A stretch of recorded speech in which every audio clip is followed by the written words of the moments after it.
call you DP/director/editor/magical permissions wizard. Definitely a magical permissions wizard. Jim Kirk, thank you for joining us. You guys clap, so I think I get to do another one maybe. So. Yeah, exactly. Because you know, whenever you make something, you just watch everybody that's watching the thing you made. You're like, did they laugh? Okay, I thought they would laugh there. I thought that was good too. Jim, you came actually out of the dealership and started your own business as an entrepreneur, producing video, and now we're like dragging you back. No, my wife's like, what's going on here? What are we doing? Why are we back? When she would tell our kids what I did when I worked at the dealership, I did 14 years with Mazda, and my kids would introduce me to their other parents. My dad makes balloons. He's the balloon manager. so we just went with that one for a while. So that was my title, balloon manager. That's what you do on a Saturday. That's what you did. Yeah, that's exactly it. You know, when we went into this, it was like we had a few preparation meetings, and there was no preparation meetings. If you know us, he kept coming to us. He's like, "Can we meet about what we're actually gonna do when we get to these stores?" And we'd be like, okay. Do you guys know Kyle and Paul? They is like if you watch them on like an ADA show floor, they're coming in hot at all times.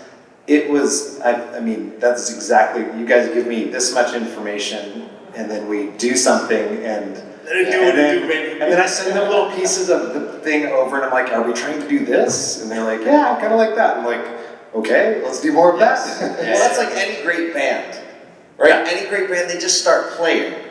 Right? Yeah. They do. They just start playing, and then, oh, I see what you're doing, I'm going to do this. I see what you're doing, I'm going to do this. And, like, you do it.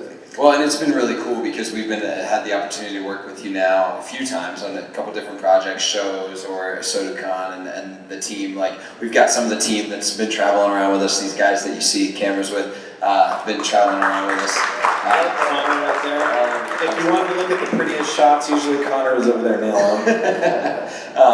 But it's been really cool to kind of like bounce back and forth ideas like, oh, what if we did this? What if we did that? And we've got some really cool and fun ideas, I think, heading into the next one. We're going to Atlanta, like we said, we've got a few stores there. And just telling these stories. You know, it was really neat to see you like lean in and start to have conversations with these people and be around them and start to understand exactly what's happening. Because we were at similar stores. Yeah. We know that there's so much. Kyle and I had the privilege, we kind of came up and grew up in a store that we don't have all the bad. We were starting it was kind of ahead of the time a little bit. It was doing things right in the community from a long time ago. But I think what this thing shows off, and I love that your all space has Kyle and Paul in it, where you guys have people being advocates for stories. And also you guys are kind of cool. Like you guys are you're cool guys. Well, it was fun because when I was shooting it, I was picking all the music tracks. And I was like, what goes with you guys? And it's definitely not. Great. Yeah, I was like,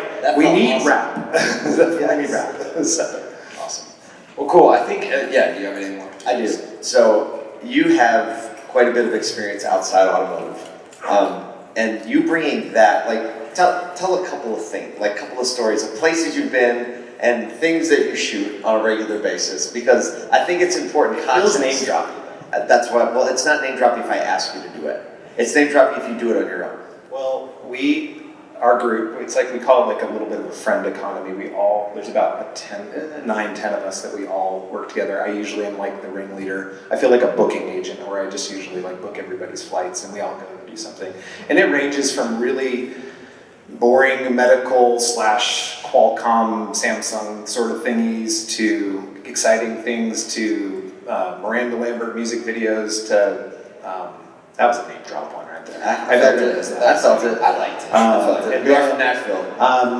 Yeah, I'm trying to think of other things. There's some music videos, some things that are really exciting, some things that are like, you're like, the invoice will be exciting on this one. So it's usually an inverse proportion. You guys show it's like that flip-flop thing. So. Yeah. Well, the reason I asked you that question actually is because I think it's very much important to show that the things that people pay attention to and lean into in a media standpoint, in a pop culture standpoint, are also the auto industry, because it's full of regular people that engage in that. And so that is one of the things that I think you've done a really great job, is bringing that and kind of unveiling that within the automotive industry. And I think that's one of the keys to unlocking the perception and the rewrite that we're trying to do in the auto industry. Does anybody have any questions for Jim or about the show in general? Because we have a couple mics and we have a couple minutes. So anybody have a question about something you saw, what you'd like to see? Actually, even a comment would be okay. Or a question for Jim and his SFP. Kind criticism. Yeah. Kind. You don't have to have any, but we just wanted to make it available, so. When are you going to Florida? That's a great question. You know, Right now. we're here, Like, yeah. what's Sunday look like for you? Yeah. Because the crew's here, we kind of have some time tomorrow. Yeah, right. No, I think we've got some plans. Right now, the plans are Atlanta and Nashville this year. To be very clear, like this, it does take funds to pull this off, right? So I know that there's industry partners in the room and maybe have friends or people that want to pull this stuff off, and so we rely on sponsorship dollars to do this. Just quite candidly, we got a small crew in here, but we do we want to move to different areas. So right now we have plans this year, like I said, for Atlanta and Nashville. We have started some conversations in California and the other side of Florida and Pennsylvania of places that we know great dealerships that we could tell stories of. But also, like, if you know of great stories and you're like, hey, we should go there. We should go to the, so that's the other side of Florida that I'm talking about. We know both sides. We've talked to both You're sides. on the radar already. So we would love to tell more of those stories and be in those cities, and if we can make it possible financially and it makes sense and we can get into more ecosystems. The other thing, we'll just hey, I'm just going to be as candid as possible because the cameras kind of got put down, is if you know people in the media industry or in network industry that might be interested in something like this, we really think that we can put on a showing for that type of arena. And this is kind of our pilot for that. We made some mistakes, we did some wins, we didn't fail altogether. I actually might know what we're doing on the next one. Yeah, we're going to know what we're doing going in, so. And I would just add on top of that, it would be our desire that we would film like a dozen of these. Yeah, absolutely. Right? And the funding, it takes somebody to believe in something to actually make it happen. And we know that the partnerships between dealerships, industry partners, is where that's actually going to come from. Is someone believing in it and having this intuition and knowing that if more of this gets out there, that everyone is in a better place. Yeah. And you know what it's like when you like a band in the beginning, right? And you saw them in the bar, but then when they're really popular, oh yeah, but I believed in them when they were just a four-piece, right? And that's kind of what we see ASOTU as in this project for the cars, and that's kind of what we see at these amazing dealers that a few people know about, but wait until everybody in the country knows about them. There you go. And so really, it is going to take the community in this industry to make this happen financially. Just imagine if we film 12 of these or 10 of these in a season one, and it gets picked up by Netflix, or it gets picked up by Discovery, or Magnolia, right? There is a reality there where the automotive industry is the fabric of the country, and those are the shows that people like. It's definitely full of characters, right? And people love characters. Everyone's not. You met Pedro, right? Oh man, Pedro is a full-on character. Editing around Pedro is a trick. In itself. But so we do want to put that bug in your ear because we're working our tails off to make it happen. We're operating. You'd be amazed at what we can pull off with the budgets that we operate in. And we just want more opportunity to do that. We have some ideas for episode 2. I think we need to get Kyle changing some oil.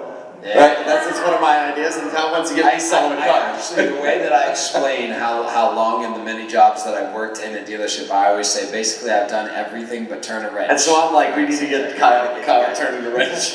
And we also have a few kind of outside the box ideas of how many people here know who Mr. Beast is? Right? Yep. Some enthusiastic yeses. There is an element of kind of blessing people in their lives with sum of money, or in the automotive industry, just imagine if, while we're filming the show, we go into the service department and speak to the fixed ops director and say hey, what customer do you have that really has a need right now? And can you imagine if the rest of the automotive community came in and said we want to take care of this for you, on the spot, right? Maybe we'll start giving cars away if we get to that point. But that exists. That'd be tough. But to just again, we want to take all the things that we know people love about culture and in media, and we want to contextualize it in auto because we know it's already there, and it's already there. So if you can support it or know someone who can support it, I happen to think that first store was a Lithia store, right? That Kia store looked pretty. That was a pretty good showing for that store, right? And I'm like, Lithia should bathe us in funding to fill more of their stores after that. So if you know somebody, you need to make sure the Lithia people see this, because they single-handedly should be like, yeah, we're signing us up. Can you do 10 more of our stores? So I think, is that all we have for tonight? No. Yes, yeah, questions? You can go first. Yes, you can, or you can just sit down. You're good. Okay. So, I think the human touch that you brought to the industry, for those back in part, because I don't think there's enough of this debate. How do you go about vetting the stores, finding the people, and what as an industry? We're getting lucky. No. Well, no, I mean, surely, that, if I'm finding those unique, like. Yeah, so each of those we took some time. We had connection to the first one through social media and knew some of the management staff, and so had some conversations about just like what the store is like, and we were able to talk to James and understand like what their business practices are. We have some connections at Group 1. The second store is a Group 1 store, so they were able to recommend based on like our knowledge of some of the C-suite team there. And then the last store, we have a really, really good friendship with a few people there, and so we know really well like the way that store operates. When we go to Atlanta, we've got right now 2. We're working on a 3rd store that we know really well, right? But like we're going to Patrick's store, we just know those people. So early, we're probably gonna know people, but there definitely will be a vetting process, because to be really honest, like I've had conversations, like people get into community, people lean into community, people can talk a big game, and can say all the right things on LinkedIn and Clubhouse and Twitter and all that type of stuff. And so there will be some work that needs to be done to kind of vet those, maybe even have to visit them beforehand, understand what their business practices are. Because the other piece of that is like, if someone backs into a store and, they're messing with customers in sales and in service, The and stuff internet like will that, find out. they'll find us, right? So we know that that's a reality, and so we will have to vet those as we go. I just think so. You brought up the human touch to what commercials can possibly be. So, Yeah. thank you. Cool. And I Thank you. think we can all- Thank you.